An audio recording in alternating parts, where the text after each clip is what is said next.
Hello दोस्तों, स्वागत है आपका एंशिएंट हिस्ट्री एमसीक्यूज पार्ट 8 में। यहाँ पर हम आपको जैन व बौद्ध व जैन धर्म का जो दूसरा पार्ट है वो पढ़ाने वाला हूँ। तो वहीं जहाँ पर पीछे छोड़ा था पिछली वीडियो में, वहीं से स्टार्ट करते हैं सीधे। चलिए देखते हैं 21वां क्वेश्चन कौन सा दिया हुआ है। भारत के धार्मिक इतिहास के संदर्भ में निम्नलिखित कथनों पर विचार कीजिए। भारत के धार्मिक इतिहास के संदर्भ में निम्नलिखित कथनों पर विचार कीजिए। तो इसका दिया हुआ है ऑप्शन। कथन 1 है, बोधिसत्व बौद्ध मत के हीनयान संप्रदाय की केंद्रीय संकल्पना है। दूसरा कथन है, बोधिसत्व अपने प्रबोध के मार्ग पर बढ़ता हुआ करुणामय है। तीसरा कथन है, बोधिसत्व समस्त सचेतन प्राणियों को उनके प्रबोध के मार्ग पर चलने में सहायता करने के लिए स्वयं की निर्वाण प्राप्ति विलंबित करता है। तो इसका सही कथन कौन से हो जाएंगे? इसका कथन सही है दूसरा वाला और तीसरा वाला। पहला कथन गलत है। बौद्ध मत के हीनयान संप्रदाय के ही केंद्रीय संकल्पना ना होकर के वो महायान के भी केंद्रीय संकल्पना थे। तो इस हिसाब से 2 और 3 सही हो जाएंगे। इस हिसाब से ऑप्शन बी सही हो जाएगा। चलिए अगला क्वेश्चन देखते हैं। अगला क्वेश्चन दिया हुआ है कि भारत के सांस्कृतिक इतिहास के संदर्भ में इतिवृत्त राजवंशी इतिहासों तथा वीरगाथाओं को कंठस्थ करना निम्नलिखित में से किस व्यवसाय से था? ऑप्शन ए श्रमण, ऑप्शन बी परिव्राजक, ऑप्शन सी अग्रहारिक या ऑप्शन डी है मगध। तो इसका सही आंसर हो जाएगा ऑप्शन डी मगध। अगला क्वेश्चन देखते हैं।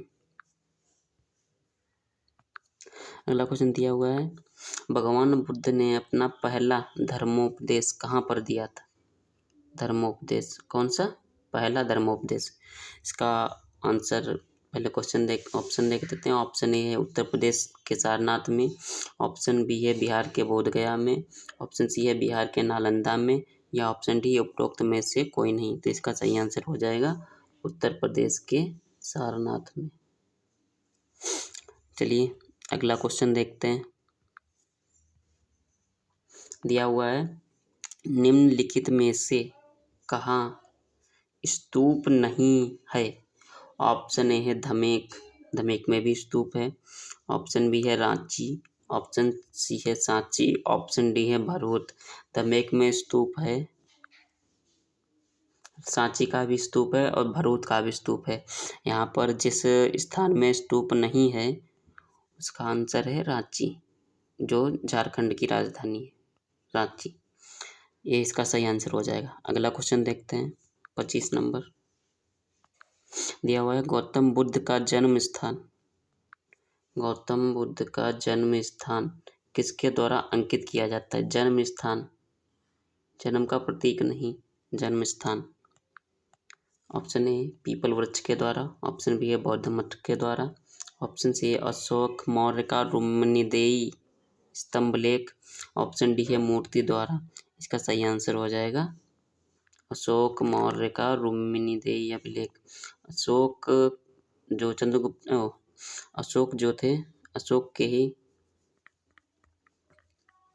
के रुक्मिणीदेयी स्तंभलेख में प्रथम बार गौतम बुद्ध के जन्म का उल्लेख मिलता है हमको, कि उसमें बताया गया है कि गौतम बुद्ध का जन्म नेपाल के लुम्बिनी नामक स्थान पर हुआ था। ये हमको देखने को मिलता है पहली बार कहाँ? रुक्मिणीदेयी अभिलेख में अशोक के। अगला क्वेश्चन देखते हैं। दिया हुआ है, बौद्धों के पवित्र अवशेषों पर निर्मित गुंबदाकार छत वाली अर्धगोलाकार संरचना को क्या कहते हैं? ऑप्शन ए है स्तूप, ऑप्शन बी है धर्मदेश, ऑप्शन सी है स्तंभ, ऑप्शन डी है एकास्मक। इसका सही आंसर हो जाएगा स्तूप। कुछ इस तरह से बनता है, ये ऐसे होता है, ऐसे, और गेट लगा होता है ऐसे, ऊपर छोटा सा वो रखा होता है। ये अर्धगोलाकार संरचना होती है, इसको कहते हैं स्तूप। अगला क्वेश्चन देखते हैं। अगला क्वेश्चन दिया हुआ है, प्राचीन भारत के प्राचीनतम बौद्ध विश्वविद्यालय का नाम बताइए। ऑप्शन है ओडांथापुरी, ऑप्शन बी है कांची, ये कांची कहाँ है, कांचीपुरम जिस नाम से जानते हैं, यह है तमिलनाडु में। या फिर ऑप्शन सी है तक्षशिला, जो कि अब पाकिस्तान में पड़ता है। या फिर नालंदा, ऑप्शन डी। तो इसका सही आंसर हो जाएगा प्राचीन भारत की प्राचीनतम बौद्ध विश्वविद्यालय कौन सा है, नालंदा। ये कहाँ पड़ता है, बिहार में। चलिए अगला क्वेश्चन देखते हैं, दिया हुआ है, चीनी यात्रियों ने सर्वप्रथम भारत की यात्रा क्यों की।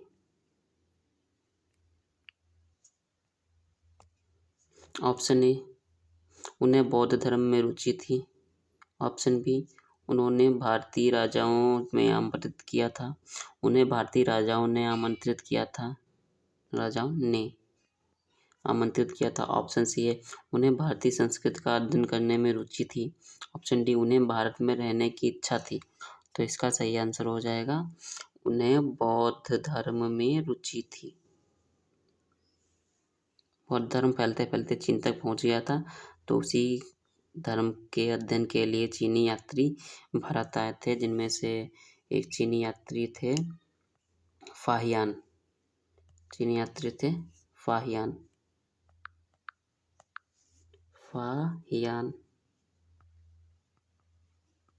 जो कि चंद्रगुप्त मौर्य, जिसको कहते हैं चंद्रगुप्त द्वितीय, चंद्रगुप्त द्वितीय, चंद्रगुप्त द्वितीय के काल में आए थे। और दूसरे थे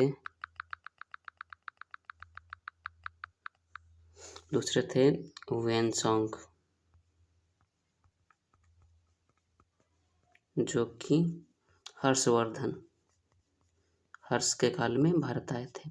और भी चीनी यात्री हैं, जैसे कि इत्सिंग हैं, ये भी करीब 6ठी शताब्दी में भारत आए थे, इत्सिंग। इन्हें बौद्ध धर्म में रुचि थी और ये बौद्ध धर्म का अध्ययन करना चाहते थे, इसीलिए भारत आए थे। अगला क्वेश्चन देखते हैं, निम्नलिखित में से बौद्ध साहित्य की पहचान कीजिए। निम्नलिखित में से बौद्ध साहित्य की पहचान कीजिए। ऑप्शन है त्रिपिटक, ऑप्शन बी उपनिषद, ऑप्शन सी अंग, ऑप्शन डी आरण्यक। आरण्यक और उपनिषद मैंने आपको बताया ये किससे संबंधित है, वैदिक साहित्य से, तो ये तो हो ही नहीं सकते। अंग एक जो महाजनपद होता है उसका नाम है, महाजनपद का नाम है, तो ये भी नहीं हो सकता। तो एलिमिनेशन प्रोसेस से हमको क्या पता चला कि बौद्ध साहित्य जो है वो त्रिपिटक है। त्रिपिटक में कौन कौन से पिटक आते हैं, एक होता है अभिधम्म पिटक, एक होता है सुत्त पिटक,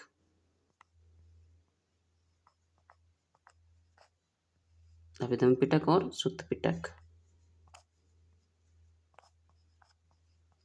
चलिए अगला क्वेश्चन देखते हैं। अगला क्वेश्चन है, प्रारंभिक बौद्ध ग्रंथों की रचना किसमें की गई थी। प्रारंभिक बौद्ध ग्रंथों की रचना किसमें की, किसमें का मतलब यहाँ पर है किस भाषा में, किस भाषा में की गई थी। ऑप्शन ए प्राकृत भाषा में, ऑप्शन बी है पाली भाषा में, ऑप्शन सी है संस्कृत भाषा में, या ऑप्शन डी चित्रलेखी भाषा में। तो इसका सही आंसर हो जाएगा प्रारंभिक पाली भाषा में हुई थी, और जो बाद के धर्म ग्रंथ हैं बौद्ध धर्म ग्रंथ उनकी भाषा प्राकृत हो गई। जो प्रारंभिक भाषा थी वो पाली थी, प्रारंभिक भाषा पाली, प्रारंभिक भाषा थी पाली। इसका ये सही आंसर हो जाएगा। अगला क्वेश्चन देखते हैं, दिया बुद्ध को प्रबोध कहाँ प्राप्त हुआ था, मतलब बुद्ध ने कहाँ ज्ञान प्राप्त किया था। ऑप्शन ए है सारनाथ में, ऑप्शन बी है बोध गया में, ऑप्शन सी है कपिलवस्तु में, ऑप्शन डी है राजगृह में। तो इसका ऑप्शन देख लेते हैं, सही आंसर हो जाएगा सारनाथ में उन्होंने पहली बार उपदेश दिया था। कपिलवस्तु में उनका पहली बार जन्म हुआ था, राजगृह में वे रहते थे। अब बोधगया में उन्हें पहली बार ज्ञान प्राप्त हुआ था, मतलब वो बुद्ध कहलाए थे, को ज्ञान की प्राप्ति हुई थी, तो ये सही आंसर हो जाएगा। चलिए अगला क्वेश्चन देखते हैं।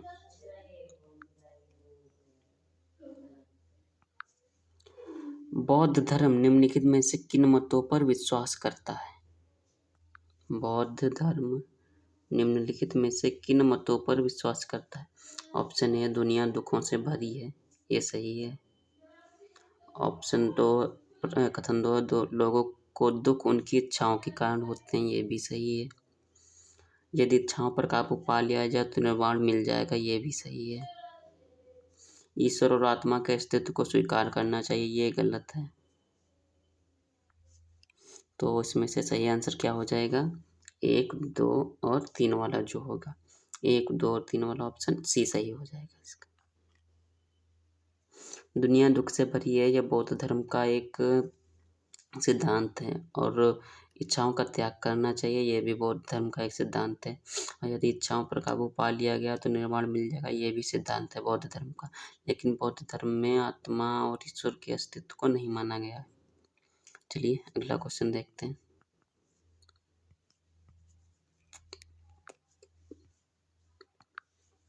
दिया हुआ है, गौतम बुद्ध ने किस स्थान पर निर्वाण प्राप्त किया? ऑप्शन ए है कुशीनारा, ऑप्शन बी है श्रावस्ती, ऑप्शन सी है लुम्बिनी, ऑप्शन डी है सारनाथ। तो इसका सही आंसर हो जाएगा कुशीनारा।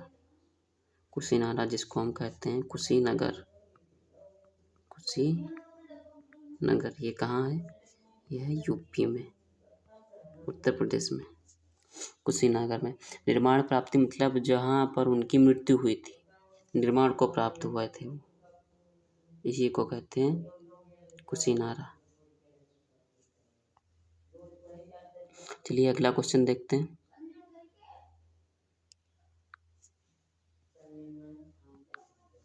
दिया हुआ है, महात्मा बुद्ध का महापरिनिर्वाण किसके गणतंत्र में हुआ था? ऑप्शन ए है मल्लों के, सॉरी जो पीछे क्वेश्चन था, निर्माण का मतलब मृत्यु नहीं होता है, निर्माण का मतलब मृत्यु नहीं होता, निर्वाण मतलब ज्ञान की प्राप्ति कहाँ हुई थी, महापरिनिर्वाण का मतलब होता है मृत्यु। चलिए अगला क्वेश्चन देखते हैं।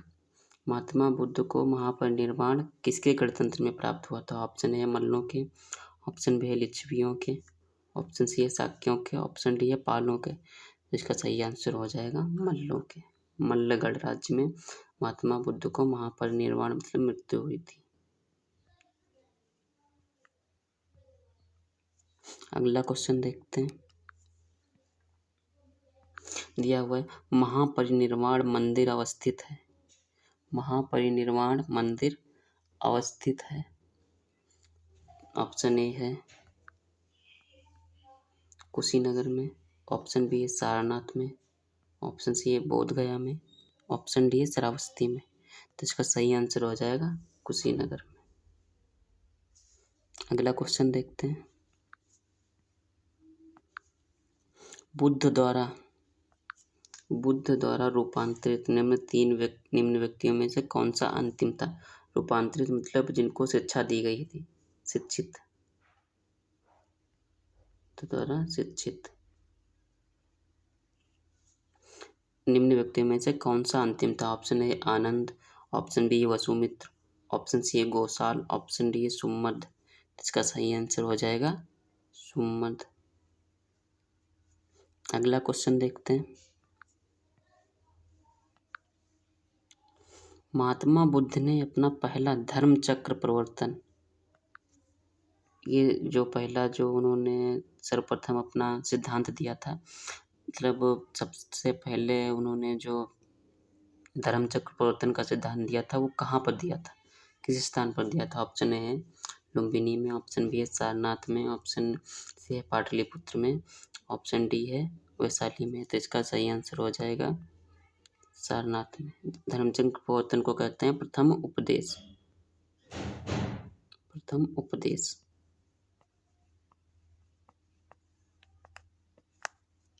चलिए अगला क्वेश्चन देखते हैं। गौतम बुद्ध अपना प्रथम उपदेश कहाँ दिए थे? गौतम बुद्ध ने अपना पहला उपदेश कहाँ दिया था?